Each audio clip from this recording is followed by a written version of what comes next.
तो आज हम पढ़ने वाले हैं लेटीट्यूड और लॉन्गिट्यूड मीन्स ये होती क्या है, कोई जानता है? नहीं जानता है। आप सभी ने ग्लोब देखा है? yes, तो globe, what is globe? Globe is a model of the earth. अब आपने ग्लोब अगर देखा है तो ग्लोब के अंदर आपने देखा होगा कि उसमें वर्टिकल और हॉरिजॉन्टल लाइनें खींची हुई होती है। ठीक है, वर्टिकल मीन्स खड़ी और हॉरिजॉन्टल आड़ी रेखाएं। ठीक है, तो आज हम उसका एक टॉपिक पढ़ रहे हैं, केवल वो पढ़ेंगे लेटीट्यूड।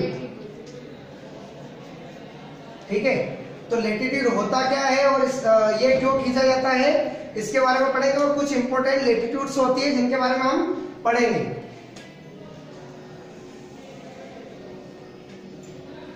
ये क्या हो गया, मान लिया कि हमारा ग्लोब है।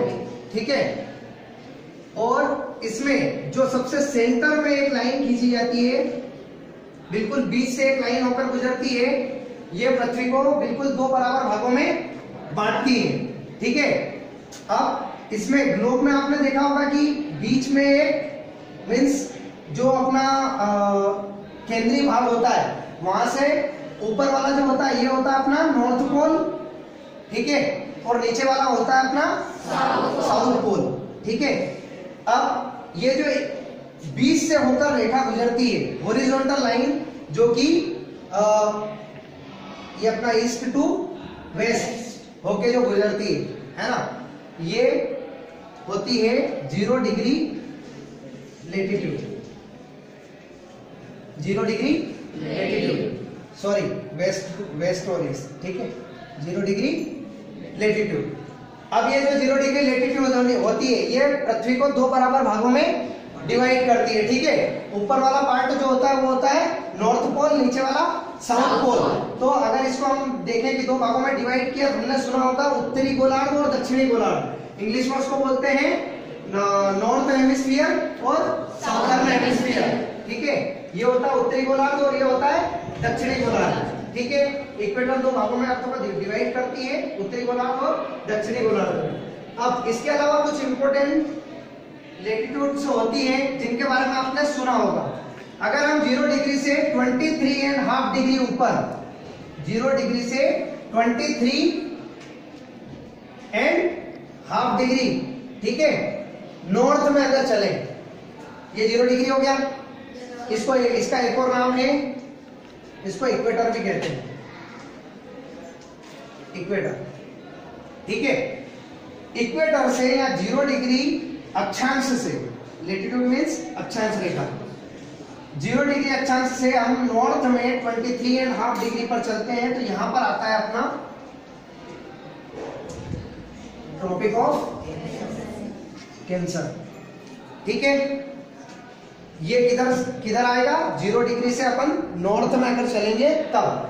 अब इसी के अपोजिट अगर हम 23.5 डिग्री साउथ में चलते हैं, मान लो यहाँ पर 23.5 डिग्री कंप्लीट हो गया, तो यहाँ पे 23.5 डिग्री पर ये हम किधर आए, साउथ पोल की इधर।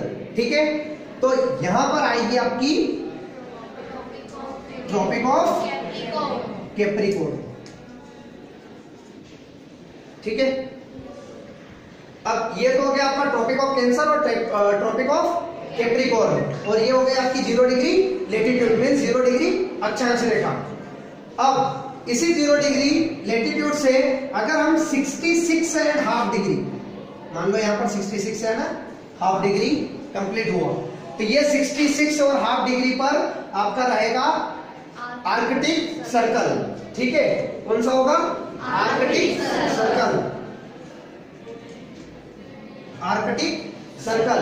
और अगर इसी के अपोजिट 0 डिग्री लेटीट्यूड से साउथ पोल की, अगर साउथ पोल की ओर हम 66.5 डिग्री पर चलते हैं, 66.5 डिग्री, तो यहां पर आता है आपका अंटार्कटिक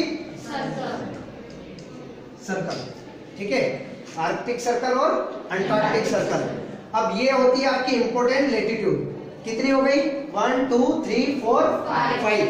ठीक है, अब इसके जो आपका ट्रॉपिक ऑफ कैंसर और ट्रॉपिक ऑफ कैप्रिकॉर्न है, इन दोनों चीज का क्या रहता है, खास वजह क्या रहती है, ये आपकी कर्क रेखा। आप सभी को पता है कि जो इंडिया के बहुत सारे राज्यों से होकर गुजरती है, कर्क रेखा भारत के राज्यों से होकर गुजरती है।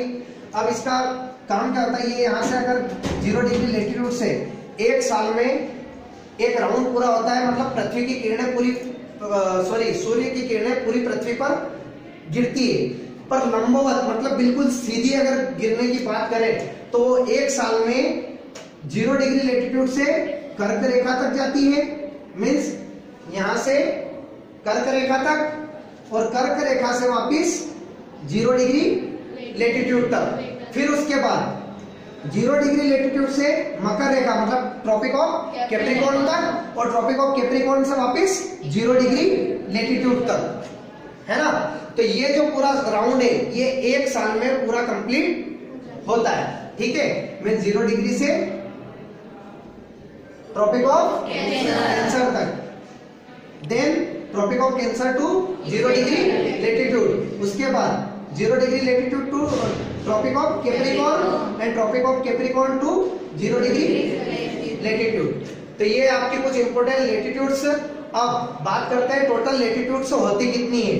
तो फर्स्ट तो हो गया आपका 0 डिग्री लेटीट्यूड, एक तो ये हो गई। इसके अलावा अगर यहां से हम ऊपर की ओर चले नॉर्थ पोल की ओर, तो यहां पर जाने पर हमको 90 डिग्री मीन्स 90 लेटीट्यूड से ऊपर, then as it is 90 degree नीचे। तो नॉर्थ पोल और साउथ पोल मीन्स 90 प्लस 90 कितने हो गए 180। बट एक और है 0 डिग्री लेटीट्यूड, तो प्लस 1 टोटल हो जाएगी 181 लेटीट्यूड, ठीक है। टोटल अपने कितनी लेटीट्यूड होती है 181। अब ये जो लेटीट्यूड होती है ये पूरा सर्कल बनाती है, मैं सब पृथ्वी गोल है ना, तो ये इधर से जा रही है तो ये पीछे से होके भी आती होगी, है ना। तो ये पूरी सर्कल होती है, सर्कल में होती है लेटीट्यूड, है ना। तो आज हमने लेटीट्यूड के बारे में पढ़ा। नेक्स्ट लेसन में हम पढ़ेंगे लॉन्गिट्यूड के बारे में, ये अक्षांश रेखाएं, और नेक्स्ट हम चैप्टर में पढ़ेंगे लॉन्गिट्यूड के बारे में, मीन्स देशांतर रेखाएं, ठीक है। Okay finish.